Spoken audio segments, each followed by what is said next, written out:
Now, we are going to be covering a lot in this video and in quite some depth. If you wish to skip ahead to any point in the video or back, you can do so quite simply. The topics covered in this video are listed in the description along with their times, so be sure to check that out. So let's zoom in to take a closer look.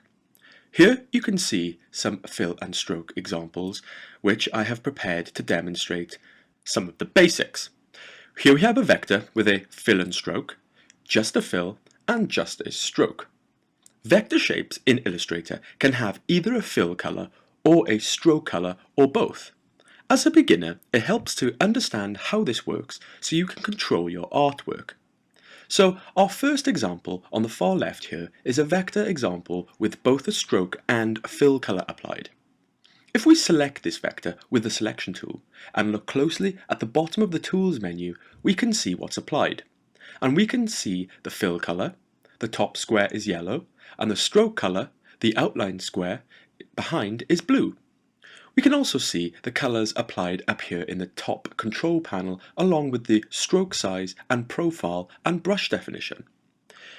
If we continue to look closely at the colors at the bottom of the menu panel, just above the colored squares is a button that looks like a double-ended arrow.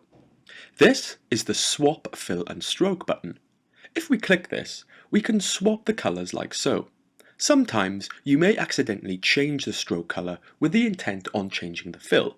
So if this ever happens, you can simply press the swap button. So let's now move on to the next example. I'm going to select this vector with the selection tool. Once this is selected, look again at the bottom of the tools menu. This time we can see that only a fill is applied and no stroke. Now we know this because the background stroke square has a red dash going through it. A red dash means transparency or no color applied. And just like earlier with the vector selected, if we click the Swap Fill and Stroke button, we have converted this vector object from a fill to a stroke. I'm just going to click off this shape as I want to demonstrate something real quick. So keep in mind that this vector was originally a solid yellow fill, and we just changed it to a stroke. So now this vector is just a stroke and has no fill color. Now watch this. With my selection tool, I'm going to attempt to select my vector shape. So I'm going to move my mouse cursor into the middle and click, and I'm clicking multiple times, yet the shape is not selecting. Now this is because there is nothing to select.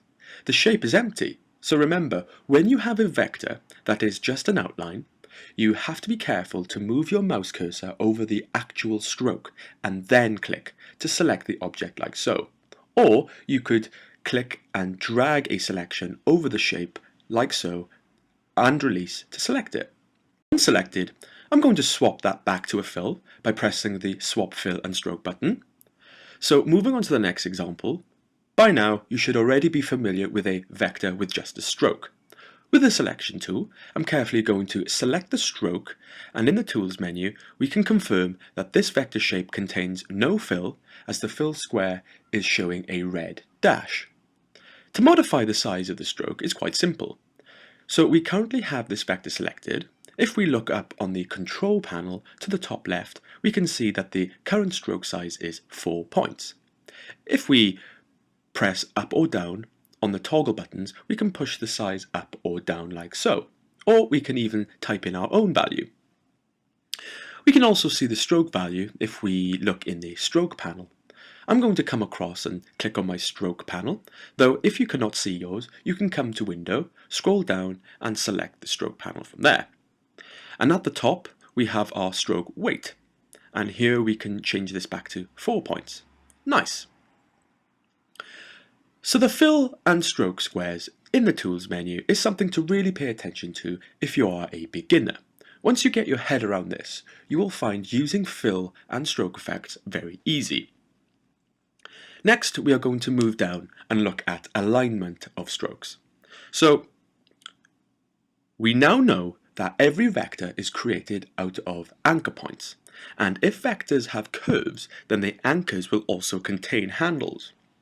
So all the anchors and handles add up to create a path, an outline of the vector.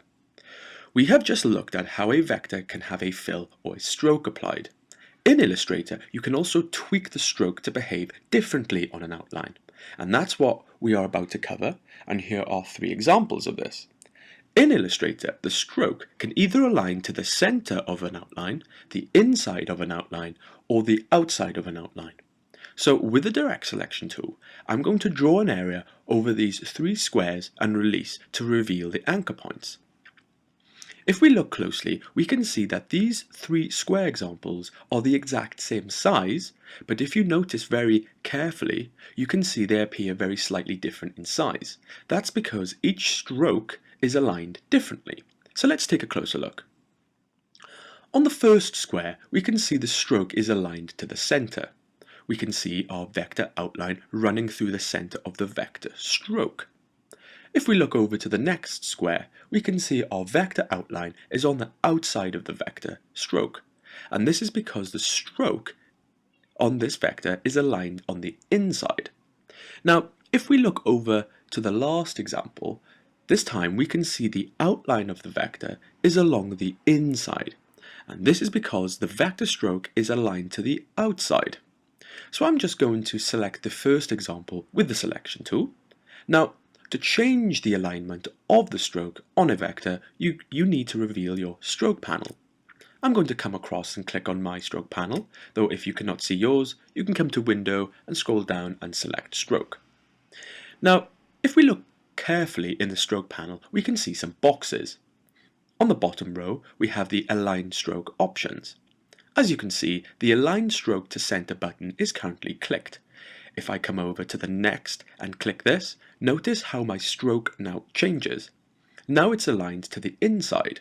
I'll just click back again and align center so you can see it changing. Then, if I come to the third button and press this, my stroke is now aligned to the outside. Now notice how the stroke changes as we click on these buttons. So that is one to keep in mind for when you create your artwork, as you can get various different outcomes with different stroke alignments. So in the stroke panel, you will also notice we have a corner option. Now if we scroll down on our document, you will see another set of examples here. Now these examples are displaying the various stroke corner effects you can achieve. In Illustrator, we have 3 options which we can choose from the stroke panel. You can use the default mitter join, you can use the round join or bevel join. To activate these, simply click on your vector shape and click on one of the icons in the stroke panel to apply it. These can also be used to achieve different outcomes on your artwork should they benefit your design. Next, I want to demonstrate the dash feature. In Illustrator, you can add dash effects to your strokes, which can be customized quite extensively. As you can see here, I have 2 examples. If I select the first example with the selection tool, we can see the properties in the stroke panel. We can see the dash option is checked with the dash set to 12 points. Let's change this to 6 points and see what happens. As you can see, by altering the dash value, we can increase or decrease the dashes on our stroke. The next example, however, is a little different. Here we have the dash value set to 0, but this time with a gap of 15 points. Applied to the stroke, I have chosen the round cap, and this creates the effect of dots. Also, I have made sure to click the Align Dashes to Corner Ends button. This makes for a better looking dashed stroke. So be sure to play around with these options to see what effects you can get. Finally, we have the stroke end options. In Illustrator, we can add a range of arrowheads to strokes. If I select the first line, we can see that this stroke has an arrowhead on the start point. In the strokes panel, we can swap this like so by clicking on the swap button and choose another arrowhead for a wide range of options. If I select the last stroke, we can see that this has an arrowhead at both ends.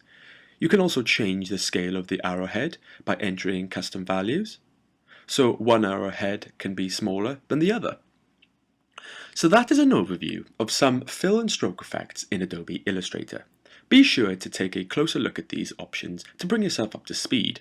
In the next video, we are going to move on to color, where I'll be demonstrating some interesting color effects and tools here in Adobe Illustrator.